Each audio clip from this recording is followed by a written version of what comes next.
Ever wondered what your stuff says about you? Or what it used to say? Get ready, because some everyday items you barely notice once screamed single to the whole world. We're talking centuries of history packed into things as simple as your teacup or your pet bird, items that carried the weight of societal expectations, independence, or even suspicion, all tied to being unmarried. For instance, did you know the term spinster for an unmarried woman literally came from an everyday job using a common household tool that appears on this list?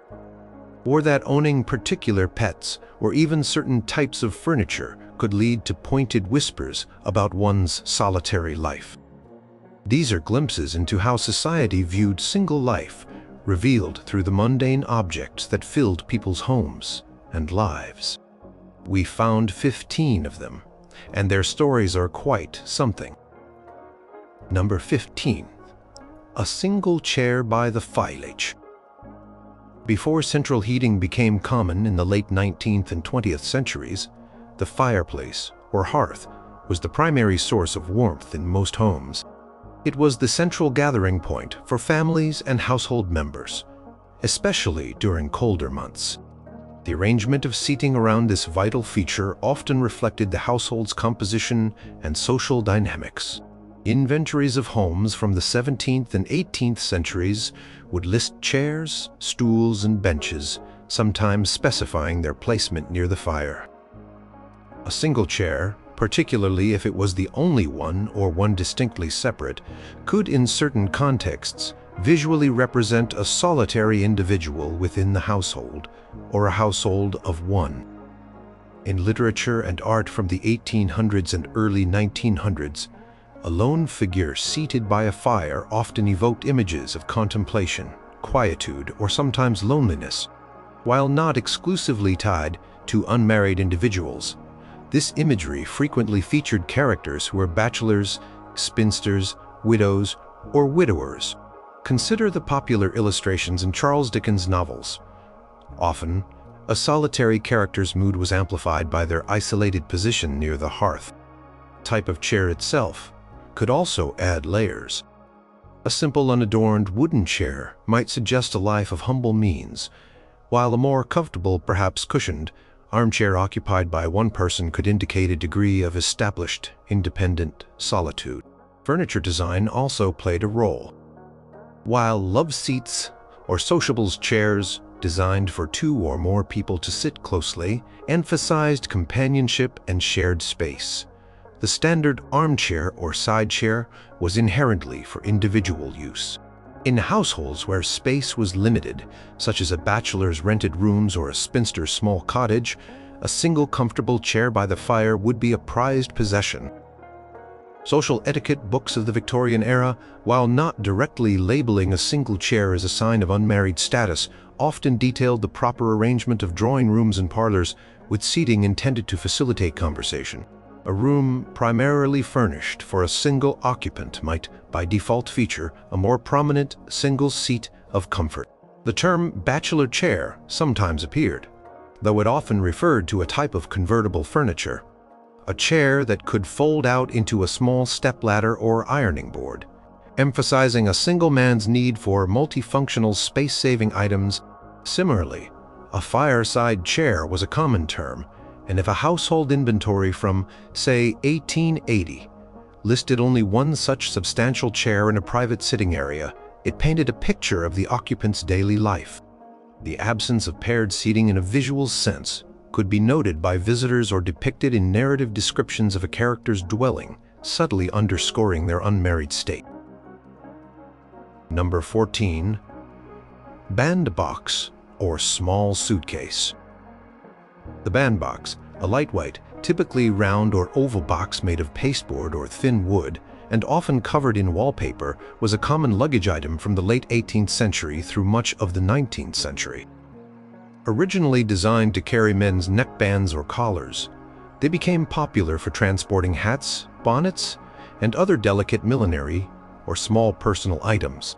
Their very nature, small light, and designed for a limited number of possessions made them suitable for individuals undertaking journeys that were not part of a large family entourage. Unmarried women, such as governesses, companions, or milliners traveling for work, would have frequently used bandboxes. A governess arriving at a new post in the 1840s, for example, might have her entire professional wardrobe and necessary personal effects contained within a trunk and a few bandboxes.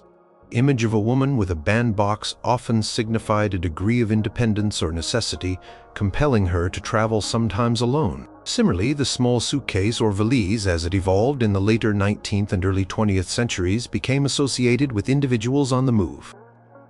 Bachelors, in particular, were often depicted in popular culture as transient figures.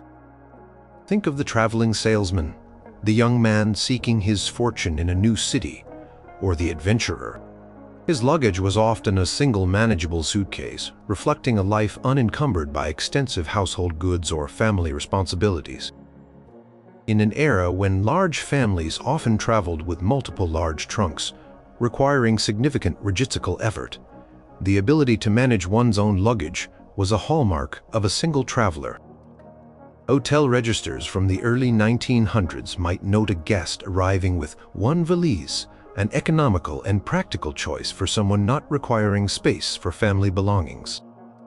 For unmarried women working in professions that required mobility, like nursing or teaching in remote areas, a sturdy, lockable suitcase represented self-reliance. Contents of such a suitcase, carefully chosen essentials for one person, spoke to a life organized around individual needs. The rise of railway travel in the 19th century also made individual travel more feasible and luggage adapted. Compact, portable pieces were ideal for the single passenger navigating busy stations and fitting belongings into limited carriage space. Stories from the period, such as those by O. Henry, often feature characters arriving in cities with just a small suitcase, symbolizing their unattached status and their search for new beginnings or opportunities, a narrative frequently tied to single individual. Number 13. Spectacles, or reading glasses. Spectacles, or eyeglasses, have a long history dating back to their invention in Italy around the year 1290. For centuries, they were associated with scholars, monks, and the literate elite, as reading was not a widespread skill. As literacy rates increased, particularly from the 18th century onwards, so did the need for vision correction among a broader population. However, the association with studiousness and intense intellectual activity persisted. In societal contexts, where women's primary roles were often perceived as domestic and matrimonial, a woman who was notably bookish or wore spectacles could sometimes be viewed as overly intellectual, potentially to the detriment of her marriage prospects. The term bluestocking, which emerged in the mid-18th century to describe intellectually inclined women, sometimes carried a subtle implication that these women prioritized learning over traditional feminine pursuits, including marriage. Spectacles could become a visual shorthand for this type of woman. For unmarried women who pursued careers such as teaching or becoming a governess, professions that required significant reading and close work, spectacles were often a practical necessity. Think of the stereotypical image of the stern governess from Victorian literature. She often wore spectacles. This was not necessarily a negative attribute within her professional capacity, but it could contribute to a public image of someone more dedicated to scholarly or professional pursuits than to attracting a spouse. In the 19th century, when the availability of printed materials exploded, reading became a more common pastime. Yet the act of wearing spectacles, especially for younger women, could still draw comment. Fashion also played a part. Spectacles were not always considered an attractive accessory. For men, particularly older bachelors, who were scholars or clerks, spectacles were a more accepted, even expected, attribute, signifying wisdom or a life dedicated to letters. However, the visual of a younger, unmarried man Constantly poring over books with spectacles could also suggest a personality less inclined towards social activities, where courtships typically occurred. Census records or employment documents from the 1800s would not list spectacle use, but personal letters, diary entries, and fictional portrayals from the era sometimes reference the wearing of glasses in ways that link them to particular personality types. For example, a character in an Anthony Trollope novel might be described with their spectacles as a key feature, subtly informing the reader about their scholarly nature or their detachment from more worldly concerns. Number 12. Writing desk or lax. The writing desk, whether a grand secretary desk or a more portable lap desk, was an essential piece of furniture for anyone engaged in correspondence, keeping accounts or literary pursuits long before the digital age. For unmarried individuals, particularly those who lived independently or managed their own affairs, a personal writing desk held particular significance. In the 18th and 19th centuries, letter writing was the primary means of long-distance communication. An unmarried woman maintaining connections with family and friends, or a bachelor conducting business or personal correspondence, would spend considerable time at their desk. Contents of such a desk, pens, ink, paper, sealing wax, perhaps a personal diary, were the tools of a self-contained world of thought and communication. Lap desks, small portable boxes with a hinged writing surface and compartments for supplies, were especially popular from the late 1700s. They were convenient for those living in smaller quarters, such as lodgings, or for individuals who travel. An unmarried governess, for instance, might have a lap desk as one of her few private possessions, a space where she could write letters home or keep a journal, asserting a small zone of personal autonomy. For men, a substantial writing desk in a bachelor's apartment could signify intellectual pursuits, professional work, or the management of personal finances and investments, all markers of an independent life. The famous English essayist Charles Lamb, a lifelong bachelor, wrote extensively, and one can easily imagine his writing desk being central to his existence. For unmarried women of means who chose not to marry, or who outlived their marital prospects, managing their own property, or engaging in intellectual or charitable work often necessitated a dedicated space for writing and record-keeping. Figures like Florence Nightingale, who remained unmarried and revolutionized nursing, conducted a vast amount of correspondence and report writing from her desks. Presence of a well-used writing desk in the rooms of an unmarried person was noted in literature as a sign of their occupations or preoccupations. It could suggest a life rich in thought and correspondence, independent of marital ties. Wills and inventories from the period sometimes list writing desks and their contents, specifically indicating their value and importance to the owner. A solitary lamp burning late over a writing desk became a common image, sometimes romanticized, of the dedicated scholar or the diligent correspondent, often an individual operating outside the immediate sphere of family life. Number 11. Hot water bottle. The hot water bottle, typically made of rubber by the early 20th century, but existing in earlier forms, using metal or stoneware, provided a simple and effective means of warming a cold bed or soothing aches and pains. While used by people of all marital statuses, it acquired a particular association with solitary individuals, offering a source of warmth and comfort in the absence of a shared bed. Before widespread central heating, bedrooms could be very cold, especially in winter. A warm object in the bed was a practical necessity for many. For someone sleeping alone, the hot water bottle could be a nightly companion. This association was sometimes subtly hinted at in popular culture or domestic advice literature from the late 19th and early 20th centuries. Advice columns for women living alone or for those on a tight budget might suggest the utility of a hot water bottle for comfort and for staving off chills. The object itself speaks to self-care and self-sufficiency. Filling and placing a hot water bottle is a personal act. a way of providing for one's own comfort.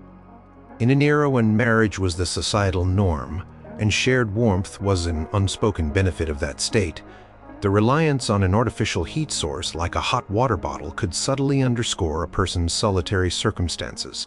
This is not to say it was a symbol of sadness, but rather one of practical adaptation. Advertisements for hot water bottles from the early 1900s would often emphasize their health benefits and comfort, appealing to a broad audience, but their utility for individual sleepers was an undeniable aspect of their function. Consider the character of the spinster aunt in fiction from this period. If her personal habits were detailed, a hot water bottle might be mentioned as part of her nightly routine. It became one of those quiet, everyday items that facilitated a comfortable, independent existence. The very intimacy of the object, used in the privacy of one's bed, also lent itself to this personal, sometimes solitary, connotation. While a family might have several hot water bottles for various members, its most poignant image was perhaps that of the single one used by an individual. Metal or ceramic bed warmers, filled with hot coals or water, predate the rubber hot water bottle by centuries, indicating a long history of seeking artificial warmth in bed. The transition to more personal, less cumbersome rubber versions in the late 1800s made them even more of an individual accessory. Number 10. Boarding, house, keys, or latchkey. During the 19th and early 20th centuries, boarding houses and rented rooms were common living arrangements, especially in growing urban centers. For many unmarried individuals, young men starting careers, working women, students, or those of modest means, these lodgings offered an affordable and practical alternative to establishing a private household. The key to one's rented room or the latchkey to the main door of a boarding house became a potent symbol of this mode of independent, yet often transient living. Possessing a key signified a degree of personal freedom and access to a private space, however small. It also represented a life lived outside the traditional family home. Unlike those living within a family structure, where doors might be opened by other household members, the boarder or lodger was responsible for their own comings and goings, their access secured by their key. The term latchkey kid would later emerge in the mid-20th century to describe children returning to an empty home. But the concept of a latchkey signifying independence has earlier roots with adult singletons. For a young bachelor in the 1880s, his latchkey was his passport to the city's opportunities and entertainments, allowing him to keep hours that suited his work or social life without accountability to a family. For a single woman working as a typist or shop assistant, her room key represented a hard-won private domain.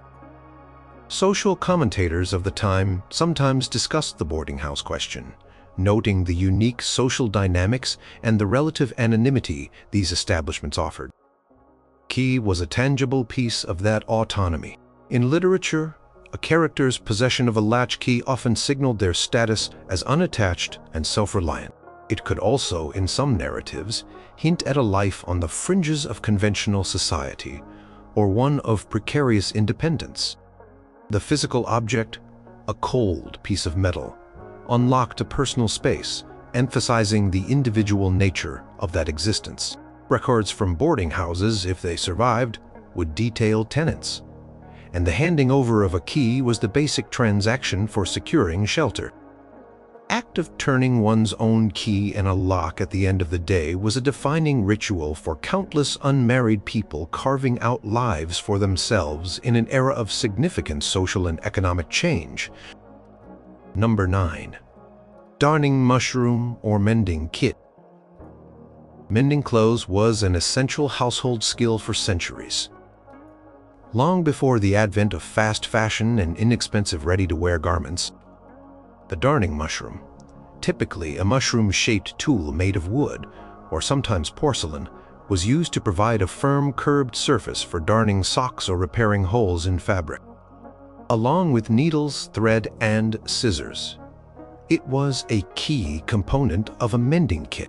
While mending was a task performed in most households, for unmarried individuals, particularly those living alone or with limited means, the ability to maintain and repair their own clothing was a crucial aspect of self-sufficiency.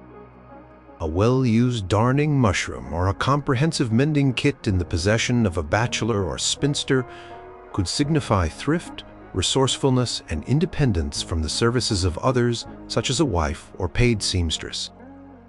In the 19th and early 20th centuries, clothing was a significant investment. Tending the life of garments through careful mending was a practical economic necessity. For an unmarried woman, perhaps a governess or a teacher, her mending kit was as vital as her professional tools. Her appearance was important, and being able to neatly repair her limited wardrobe was essential. Similarly, a bachelor living in lodgings would need to either pay for mending services or, more economically, undertake the task himself. Popular depictions sometimes showed bachelors ineptly attempting to mend their clothes, highlighting a perceived helplessness without a wife, but many, out of necessity, became proficient. The image of a solitary figure by lamplight, darning socks, is a recurring one. It speaks of quiet domesticity, but one managed by an individual. Advice books from the period often included instructions on various mending techniques aimed at a general audience, but particularly relevant to those managing their own households, however small. The tools themselves, the smooth, worn surface of a darning mushroom, the collection of different colored threads, told a story of ongoing care and maintenance, a quiet testament to an individual's ability to manage their personal effects independently. This wasn't about fashion, it was about making things last, a value particularly pertinent to those whose resources might be primarily their own. The very act of darning a repetitive and focused task could also be seen as a solitary contemplative activity. Number 8. Diary or personal journal. Practice of keeping a diary or personal journal, a private record of one's thoughts, experiences, and observations, gained considerable popularity from the 17th century onwards, particularly among the literate classes. While people of all walks of life and marital statuses have kept diaries, the journal has often held a special significance for individuals navigating life with a degree of solitude or independence, including many unmarried people. A diary provides a confidant, a space for unfiltered expression, and a means of self-reflection. For someone without a spouse or immediate family to share daily confidences with, a journal could become an invaluable companion. Famous diarists like Samuel Pepys in the 17th century or Anne Lister in the early 19th century, whose coded diaries detailed her life as a landowner and her relationships with women, showcase the deeply personal and revealing nature of such records. Lister, who never married a man, used her journal to document a life lived on her own terms. For unmarried women in the 18th and 19th centuries, whose social spheres might be more circumscribed, a diary could be a vital outlet for intellectual and emotional expression. It was a place to record responses to books, observations about society, personal ambitions or frustrations. The act of writing itself could be a fulfilling and affirming activity. Similarly, bachelors, whether inclined to introspection or documenting their travels and experiences, often kept journals.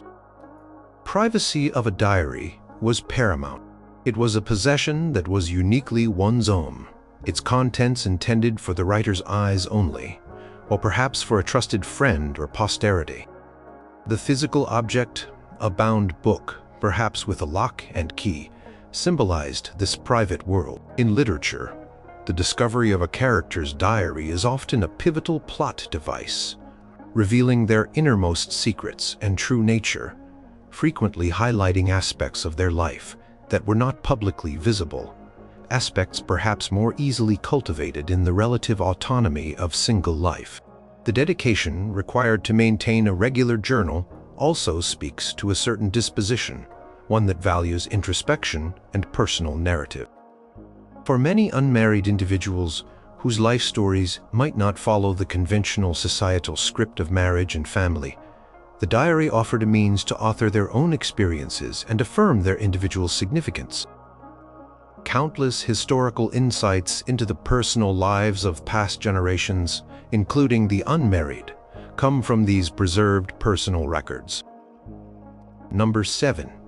Tea, keddy, or small teapot. For one, tea drinking, introduced to England in the mid-17th century, rapidly became a fashionable and then ubiquitous beverage and social ritual. Tea caddy, a lockable box designed to store precious and expensive tea leaves, was a standard household item by the 18th century. While families would have larger caddies, the existence of smaller caddies, or the careful portioning of tea, could sometimes be associated with smaller households, including those of single individuals. More pointedly, the small teapot, specifically one designed to brew just 1 or 2 cups, became an item particularly linked to solitary tea drinkers. As tea became more affordable in the 19th century, it was a beverage enjoyed by all classes. For an unmarried person living alone, the ritual of making tea could be a comforting daily routine. Teapot-sized, for one, was a practical item, ensuring no tea was wasted, and that the ritual remained personal and manageable. In art and literature, an individual taking tea alone was a common scene. Could depict quiet contemplation, independence, or sometimes a touch of melancholy, if the context suggested loneliness. However, for many, it was simply a moment of personal pleasure and self-care. Think of the spinster aunt in Victorian novels. Her small, personal teapot might be mentioned as a fixture in her cozy parlor. This was not necessarily a negative portrayal, but rather one that emphasized her independent, self-contained domesticity. Companies producing ceramics in the 19th and 20th centuries manufactured teapots in a variety of sizes, including those clearly intended for individual use. Advertisements might even highlight their suitability for bachelor apartments or for a lady living alone. The social aspect of tea parties was significant, but the private enjoyment of tea was equally important. For someone unmarried, the act of brewing and drinking tea with their own small pot could be a quiet assertion of their own established household, however modest. The tea caddy, too, if small and personal, represented careful management of one's own resources and pleasures. These objects were part of the fabric of daily life, but their scale and use could subtly reflect the circumstances of their owner, particularly the self-sufficiency of an unmarried individual. Number 6. Canary or caged bird. Keeping caged birds as pets has a history stretching back thousands of years, but it became particularly popular in European and American homes from the 17th century onwards. Canaries, prized for their cheerful song and bright yellow plumage, were especially favored. While families often kept birds, the canary or other small caged bird frequently became associated with individuals seeking companionship in quieter households, notably unmarried women or older people living alone. Birdsong could fill a silent room, and its care providing seed, water, and a clean cage offered a routine and a focus for affection.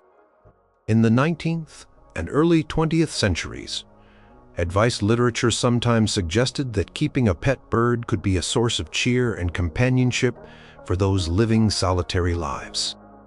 The image of a spinster with her canary became a common, if somewhat stereotypical, trope in literature and popular culture. For example, in census records from 1881 for an English town, one might find a household listed with a single female occupant, described as annuitant, living off investments. And her personal effects, if inventoried upon her death, might well include a birdcage. This association was not always entirely positive. Sometimes it was used to paint a picture of a lonely or eccentric individual. However, For many, the pet bird was a genuine source of joy and a lively presence. The cost of a canary in the mid-1800s was not insignificant, perhaps a few shillings, making it an affordable but still considered purchase. Instruction manuals on bird care were widely available. The birdcage itself, often ornate, could be a decorative feature in a parlor or window. Choice of a bird as opposed to a dog or cat that might require more space or outdoor access was also practical for those living in smaller apartments or rooms, common for many unmarried working people. The bird's dependence on its owner for all its needs could foster a strong bond. Letters and diaries from the period sometimes mention pet birds with great affection, detailing their habits and songs. While not exclusively an attribute of the unmarried, the persistent cultural linkage between the solitary woman and her caged bird is notable, reflecting a societal perception about the need for companionship and the forms it might take outside of marriage. Number 5. Single bed or daybed.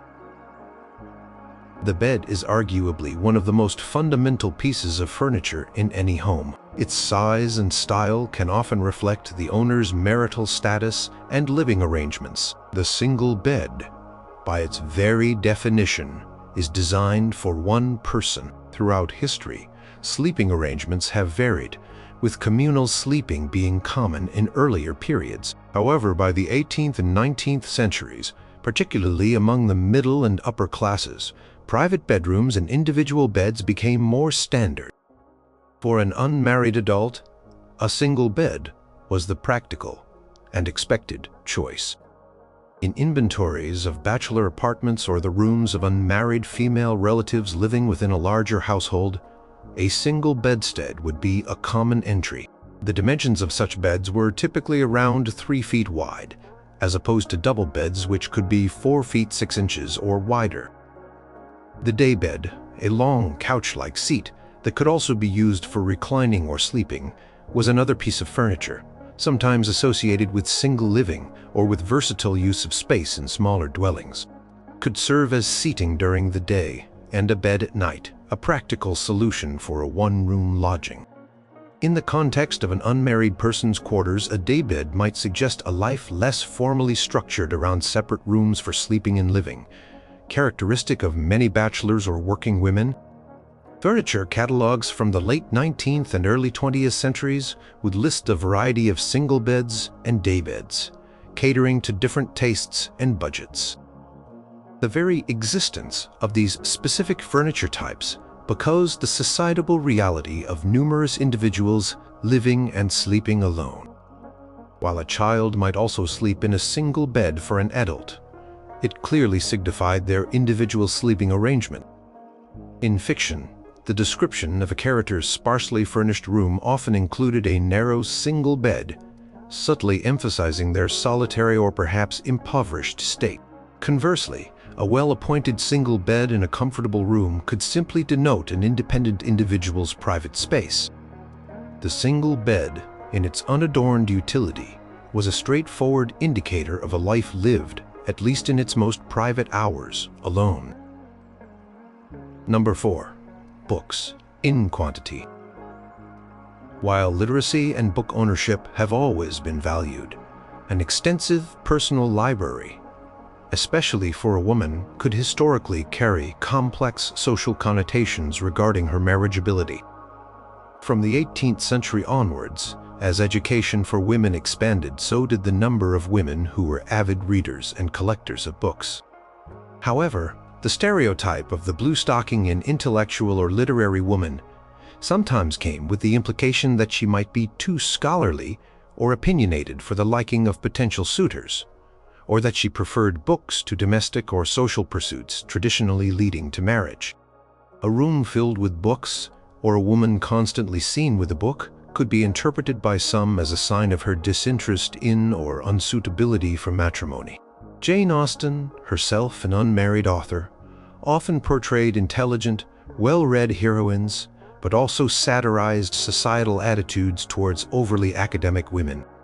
For unmarried men, a large collection of books was more commonly seen as a positive attribute, a sign of intellect, learning, or professional standing.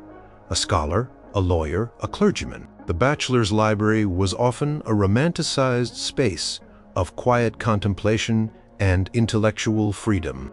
However, even for a man, an overwhelming devotion to books to the exclusion of social interaction could mark him as an eccentric recluse, potentially a lifelong bachelor by choice or by nature. The sheer cost and space required for a substantial number of books before the era of cheap paperbacks also meant that a large personal library was often a marker of a certain class or dedication. Inventories of estates, such as those probated in the Prerogative Court of Canterbury, often listed books, sometimes individually if they were of significant value, giving insight into the reading habits and intellectual lives of individuals, including those who died unmarried. For many single people, books were companions, sources of knowledge, and windows to wider worlds, and their libraries, whether modest or extensive, were cherished personal domains. The presence of numerous books could signify a rich inner life, cultivated independently of marital partnership. Number 3. Cats. The association between unmarried women, particularly older ones, and cats is a stereotype with surprisingly deep historical roots, though its specific form has evolved. In medieval and early modern Europe, during the period of widespread witch hunts, roughly 1450 to 1750, older, often widowed or unmarried women living on the margins of society were disproportionately accused of witchcraft.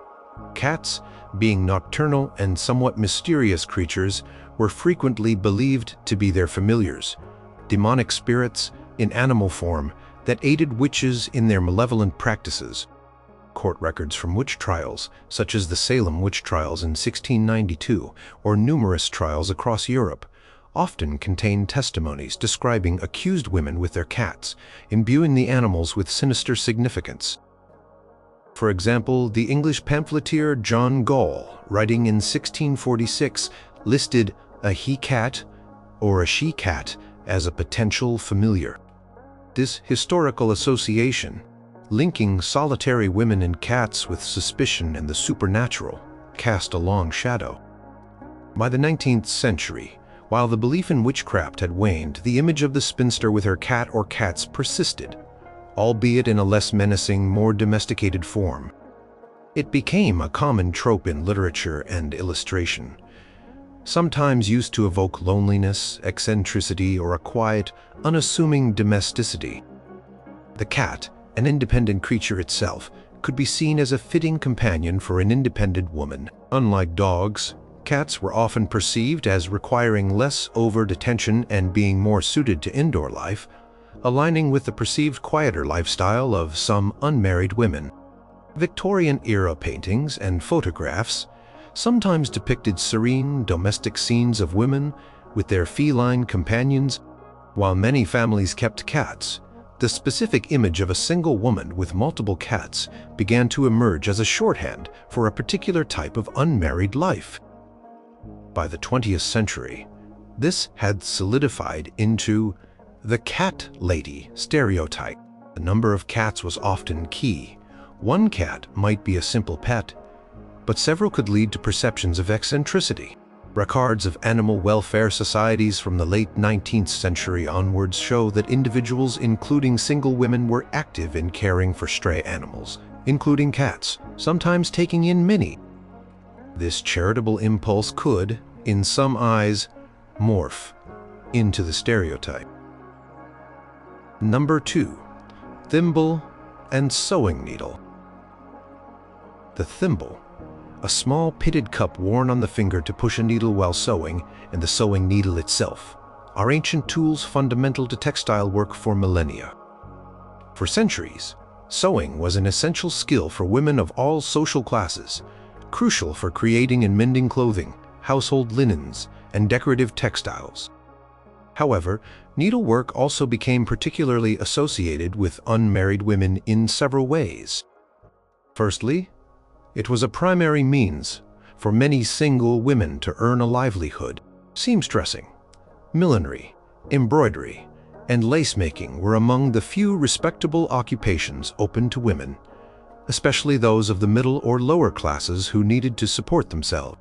An unmarried woman's skill with her needle could be her sole economic asset. Countless trade directories and census records from the 18th, 19th, and early 20th centuries list seamstress or needlewoman as the occupation of unmarried female heads of household or lodgers. For example, the 1851 census in Britain recorded over 250,000 women employed as dressmakers and milliners. Secondly, for unmarried women of leisure, extensive and elaborate needlework, embroidery, tapestry, quilting was a common pastime, a way to fill hours and display feminine accomplishment. A hope chest, traditionally filled by a young woman in anticipation of marriage, would often contain examples of her fine needlework. If a woman remained unmarried, her collection of exquisitely stitched items might be seen as a poignant testament to unfulfilled expectations by some, or as beautiful objects of her skill by others. The image of a spinster quietly engaged in her needlework, perhaps by a window or fireside, became a standard literary and artistic trope. It could signify patience, quiet industry, or sometimes a life of unexciting routine. The tools themselves, a worn thimble, a carefully guarded packet of needles, a workbasket filled with threads and fabric scraps, were intimate possessions, emblematic of hours of solitary labor or leisure. Even the type of needlework could be significant. Plain sewing for necessity versus fine embroidery for accomplishment painted different pictures of an unmarried woman's life. The simple thimble and needle, therefore, carried complex layers of meaning related to economic independence, domestic skill, social expectation, and the daily lives of unmarried women across centuries. Number 1. Spinning wheel or distaff.